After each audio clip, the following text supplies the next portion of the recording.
this manager would only earn 10%, because the size of his drawdown, in essence, was the same size of his return. Okay, it's not bad, he still demonstrated skill, but not a terribly high amount of skill according to his Netto number. Manager 2, instead of earning 400K incentive fees, he earned 600K incentive fees because he would qualify for a 30% return given his low max negative drawdown and his overall return relative to the risk budget. So you have two managers. One manager, based on his return per unit of risk, would qualify for a 10% incentive fee based on the Netto number. The other manager would qualify for a 30% incentive fee. And now you're truly not overpaying for beta, which is a huge problem out there when it comes time to evaluate if you want to make an investment in an alternative strategy. Okay, so here's that scale that I talked about. As you can see, that very low Netto number ends up with a 1, with a 2, with a 3, at a very low basis. And here's a little trick about this, which I'll get into as I talk about the risk budget and the unit of risk. I love the unit of risk because ultimately, this is how you define in advance what is being risked. When you ask a manager what their average drawdowns are, they say, oh, I don't know, 5 to 15%. What the hell is that? Absolute return strategies must have absolute risk attached to them. This is not about passive investing. This is not about benchmarking. If you can't define what your risk is going into an investment, you're risking everything. So the unit of risk truly qualifies a manager. If I give Jason $3 million to manage a $3 million risk budget, and I give manager A over here a $1 million risk budget, there's a context that's different if one manager creates a $1 million return and another manager creates a $1 million return. And so this unit of risk helps define that flexibility premium that you have in that investment. And so that unit of risk to me is half of what goes into assessing that bottom line risk factor.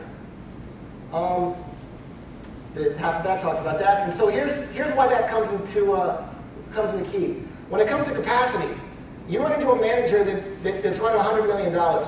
He tells you, well, what's your capacity constraint? Well, I think I could run $300 million. Well, now, with this incentive structure in place, he has to think long and hard because taking more assets under management, if he truly has a capacity constrained strategy, is going to hurt him on the incentive side. Whereas right now, if I'm a manager with $100 million, okay, give me another $100 million, who cares? I'm under 20% incentive fee. Let's just see how far I can take this versus actually knowing how far or having to really think because you're incentivized now to only run your strategy at the true capacity with which it's supposed to be. Do I have an amen or do I have an amen? Amen. Amen. All right.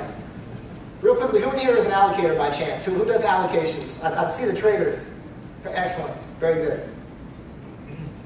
So, the second part, max negative drawdown. It's not enough to determine how much the manager generates on that capital, but how much agony versus ecstasy they give you. We all know what that means, right? The agony-ecstasy ratio. That's pretty damn important. So, another thing I look at is max negative drawdown. That's different from max drawdown in the sense that it combines, it's like you look at a Sortino, which doesn't penalize you for upside standard deviation. Max negative drawdown doesn't penalize you for your upside, or your run from profit. So if I give a manager a $1 million risk budget, he makes $2 million right away, then loses back $500,000. He didn't come into my principal investment. So for the purpose of the Netto number, that counts as 0. He's not punished on the Netto number for a drawdown from profits because he's still in profits. It's only when he goes to a negative debit or to a debit on his risk budget that begins to come into play in terms of processing the Netto number. That's a very important distinction, and it encourages managers to, when they have their bets, because again, they're absolute return strategies, it balances off the capital that you give them from a risk budget versus the heat that they put you on to make those returns. So an example, again, we don't want to punish. The time period, again, is determined by the manager in advance, so the manager knows in advance what both his risk budget is and his negative drawdown, he can work with it. So, the Netto number combines them both. As you see here, looking up here, we have the profits divided by the risk factor gives the Netto number. In this case, 100K divided by 750 gives you 0.133. That's not very good. So you end up getting, a 3% incentive fee from that. Now, looking at some more aspects of this, the Netto number pays from 1 to 50%. It can be re-tiered or recalibrated. I set this up for illustrational purposes. If you want to go 10 to 60, if you want to hurdle it, if you say, okay, if your Netto number is not above 0.10 or 0.5, you don't get paid an incentive fee. If your Netto number is not above 0.3, you don't get paid an incentive fee. Whatever the case may be, it's very flexible in how you can maneuver the risk factor. But what's different about the Netto number from most conventional methods is it incorporates a risk factor into the compensation metric. And you as the investor, based on the strategy, can define that risk factor for yourself based on your portfolio needs. Whew, saying a lot here. All right, looking at it again. So let's run through a couple of examples. The first one, which you're familiar with, 3%, guy makes $100,000, netto number 0.133 gets him paid 3%. As we progress here, the netto number ends up, at 0.50. 0.50 is worth 10%. That'd be $37,500. So you order 10% of the total profits. And we have this incremental, equitable scale that takes someone through that process. So as their return period of risk increases, so does their compensation. Amazing. We get down to where it starts to get interesting. I'm a manager. I run $5 million in AUM. Another manager runs $50 million in AUM. Because of this payout structure, I can potentially earn as much as the guy that runs 10x in AUM because I maximize the return period of risk. All of a sudden, I can truly now not punish myself, where I can operate, I can deliver alpha for the investor, not beta, okay? And I can still be paid commensurately with what I'm delivering. So example one, with the netto number $10 million risk, $10 million trading level, $2 million risk budget, or UOR. Go ahead, we have the account here is $500,000 with $1 million max negative drawdown. Not particularly desirable, but let's just see how that plays out. I add those together to get the risk factor. So I add the max negative drawdown of $1 million plus the UOR, the risk budget of $2 million. I get $3 million. Divide that by 2. I get a $1.5 million risk factor. I take that $500,000, divide that by my $1.5 million risk factor, and that gives me 0.33. That 0.33 is your netto number. Okay? We go and take that netto number, that 0.33, according to our last scale. That 0.33 here gives us a 7% incentive fee on that scale. Fine. I know where I stand, and I work from there. So it's much more equitable than the $100,000. So the manager now makes $35,000 instead of $100,000 based on the 20% incentive fee. So the investor can make that allocation, and instead of just pulling the capital at the end of it because you didn't perform, they're actually only paying commensurate for the alpha that was delivered to them. This truly sets up for you only paying for what you actually receive. Versus, I'll pay you now, I'll allocate more, I won't allocate more. It's very effective and useful in that regard. So the second example, I have a strategy up on Collective 2. Anyone in here familiar with Collective 2? It's a portal where people trade strategies. Okay. I posted a strategy starting February 11th on Collective 2. Started with a basic $250,000, $250,000, because I wanted to run this for the purpose of the book coming out later on this year that is a third-party verification source. Not only do I live on my own P&L, and I have for several years now, I wanted to put my P&L out in public, at least in a hypothetical way, so someone could I could show people how I execute the markets.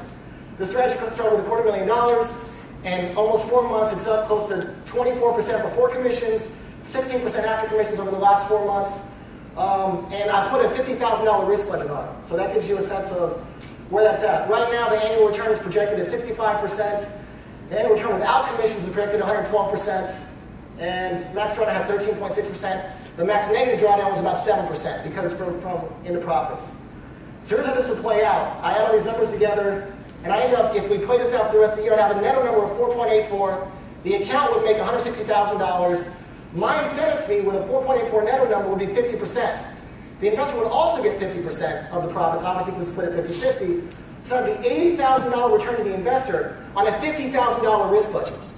That's very important. So even after those payouts, because I maximize, or the example maximize return period of risk hypothetically here so well, the return over risk budget for the investor is still exemplary. And that's what happens with this payout scale, that the more you pay a manager, it's truly goal congruent. You truly have a goal congruent structure in place. The more the manager makes, the more you make, and you're truly receiving alpha, not overpaying for beta. So, as revolutionary as this idea is, how the hell will this ever get put into place? Well, I see 3 phases. The first phase is that after the book comes out and speeches like this, people will use it to compare the current compensation structure they have. Well, the current manager I have has a netto number of 0.10, and I'm paying him 20%. I need to either reduce my allocation or go from there, or better yet, the manager should be getting paid 30%, but I'm only paying him 20%. So you can use the netto number as a way to ascertain if you're receiving value from the hedge fund you're investing in or not. That's a very practical early implementation layer right there. The second phase is a smaller fund level, medium fund level, where people actually have capacity to take on more strategy, and they don't necessarily want to increase capacity and hurt their returns, but they want to maximize return period of risk and know they have the skill to do that they'll take on this compensation structure as well. And the last is, of course, the people that live on beta and AUM. There'll be so much industry uproar in 4 years from now and 5 years from now that they will be required to, if not this metric, have a metric that holds them accountable to how well they're maximizing return per unit of risk. In conclusion, I think the biggest thing that's probably going to resist this is education. This factor takes about 5 seconds more to compute than the traditional compensation structure. That could be a barrier as well.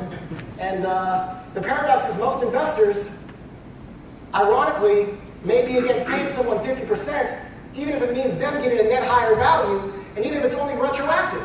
Because the pension funds, the endowments, the boards that take 9 months to a year to decide to make an investment, like, we can't pay that manager 50%, my God. Well, would you rather pay manager A 20%, who puts you through a ton of freaking drawdown, or manager B 50%, who puts you through no drawdown and made you a bunch of money? Well, we can't pay 50%. Remember myth number 2, money doesn't always find its most efficient home? That's what I'm talking about. So, the adoption of the Netto number, I think, can show that we as an industry can innovate and regulate and educate ourselves. Innovation and education is stronger than regulation. And people talk about, do hedge funds define value? This is one metric where we can prove, put our money where our mouth is, and we can define our value as a hedge fund and as people out there. I would say again, the profits of the book are going to support military veterans, and wounded veterans are coming back as a passionate cause of mine. I was a Marine for 9 years, and I encourage you all, when the book is up, to buy a copy of it, or donate to some veteran charity out there, because they serve for us and they put their lives on the line for us. Thank you very much.